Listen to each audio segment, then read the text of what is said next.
வணக்கம். உண்மை ஏயின் இன்றைய எபிசோடில் நாம் இணையத்தின் நிழல் உலகிற்குச் செல்லப் போகிறோம். பலரும் கேள்விப்பட்ட ஆனால் மிகச் சிலரே அறிந்த டார்க் வெப் பற்றிய முழுமையான அலசல் இது. இணையம் என்பது நாம் பார்க்கும் கூகுள் தேடல் முடிவுகளுடன் முடிந்து விடுவதில்லை. ஒரு பனிப்பாறையைப் போல இணையத்தின் 95% பகுதி நமக்கு தெரியாத டீப் வெப் மற்றும் டார்க் வெப் அடுக்குகளில்தான் உள்ளது. டீப் வெப் என்பது பாதுகாப்பானது. உங்கள் மின்னஞ்சல்கள் மற்றும் வங்கித் தகவல்கள் இதில் அடங்கும். ஆனால் டார்க் வெப் என்பது வேண்டுமென்றே மறைக்கப்பட்ட சாதாரண பிரவுசர்களால் அணுக முடியாத ஒரு சிறு பகுதி. டார்க் வெப்பிற்குள் நுழைய சாதாரண பிரவுசர்கள் போதாது. இதற்கு டார் எனப்படும் தி ஆனியன் ரூட்டர் மென்பொருள் தேவைப்படுகிறது. இது எப்படி செயல்படுகிறது? வெங்காயத்தின் அடுக்குகள் போல உங்கள் தரவுகள் பல அடுக்கு குறியாக்கத்துடன் என்கிரிப்ஷன் 3 வெவ்வேறு கணினிகள் வழியாக பயணிக்கும். இதனால் நீங்கள் யார், எங்கிருந்து இணையத்தை பயன்படுத்துகிறீர்கள் என்பது ரகசியமாக வைக்கப்படும். டார்க் வெப் தளங்கள் .com அல்லது .in என்று முடிவதில்லை. அவை .onion என்ற முடிவை கொண்டிருக்கும். இந்த முகவரிகள் மிக நீளமாகவும் சிக்கலான குறியீடுகளாகவும் இருக்கும்.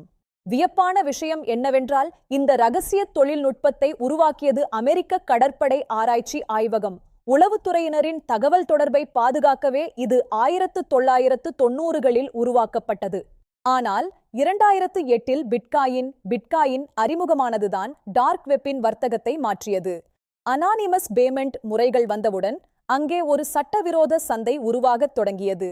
2011இல் ராஸ் உல்பிரிக் என்பவரால் தொடங்கப்பட்ட சில்க் ரோடு தான் நவீன டார்க் வெப்பின் முதல் சந்தை. இங்கே பிட்காயின் மூலம் போதைப்பொருள் மற்றும் பல சட்டவிரோத பொருட்கள் விற்கப்பட்டன. ஆனால் FBI போன்ற அமைப்புகள் சும்மா இருக்கவில்லை. 2013இல் சில்க் ரோடு முடக்கப்பட்டது. அதைத் தொடர்ந்து அதைவிட 10 மடங்கு பெரிய ஆல்பாபே 2017இல் வீழ்த்தப்பட்டது. இதில் ஹன்சா மார்க்கெட் வீழ்ச்சி ஒரு சுவாரஸ்யமான கதை. டச்சு போலீசார் ரகசியமாக அந்த தளத்தை கைப்பற்றி அதை ஒரு வலையாக பயன்படுத்தி ஆயிரக்கணக்கான குற்றவாளிகளை கண்டறிந்தனர். சமீபத்தில் 2024இல் ஆபரேஷன் குரோனோஸ் மூலம் லாக்பிட் எனப்படும் மிகப்பெரிய ஹேக்கர் கும்பலின் உள்கட்டமைப்பை சர்வதேச போலீசார் முடக்கினர். டார்க் வெப்பிற்குள் என்ன இருக்கிறது? புள்ளி விவரங்களின்படி 29% தளங்கள் சட்டவிரோத கோப்பு பகிர்விற்கும் 28% தளங்கள் திருடப்பட்ட தரவுகளுக்கும் பயன்படுத்தப்படுகின்றன. தினமும் சுமார் 30 லட்சம் பேர் டார்க் பிரவுசரை பயன்படுத்துகின்றனர். இதில் அமெரிக்கா மற்றும் ஜெர்மனி முதலிடத்தில் உள்ளன.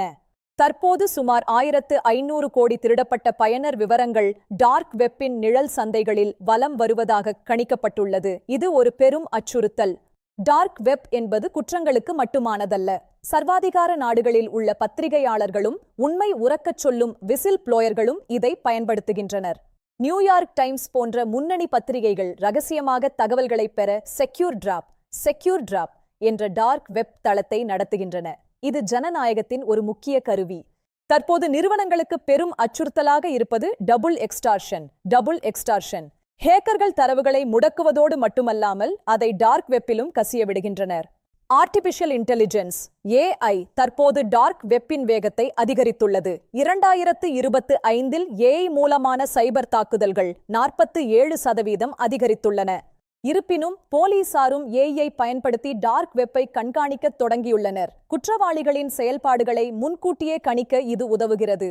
2025ஆம் ஆண்டில் உலகளாவிய சைபர் குற்றங்களின் மதிப்பு $12 டிரில்லியன் எட்டும் என எதிர்பார்க்கப்படுகிறது. இது டார்க் வெப்பின் பொருளாதார வலிமையை காட்டுகிறது. நினைவில் கொள்ளுங்கள், டார்க் வெப்பில் யாரும் 100% அனாமதேயமானவர்கள் அல்ல. ஒரு சிறு தவறு உங்களை போலீசாரிடம் காட்டிக் கொடுத்துவிடும். சாதாரண பயனர்களுக்கு டார்க் வெப்பிற்குள் செல்ல வேண்டிய அவசியமில்லை. பாதுகாப்பான இணைய பயன்பாடே மிகச் சிறந்தது. டார்க் வெப் பத்தி நீங்க என்ன நினைக்கிறீங்க? இது தேவையா அல்லது ஆபத்தா? உங்கள் கருத்துக்களை கமெண்டில் சொல்லுங்க. அடுத்த எபிசோடில் மற்றும் ஒரு அதிர்ச்சிகரமான தகவலுடன் உங்களை சந்திக்கிறோம். உண்மை ஐக்கு சப்ஸ்கிரைப் செய்ய மறக்காதீங்க. நன்றி.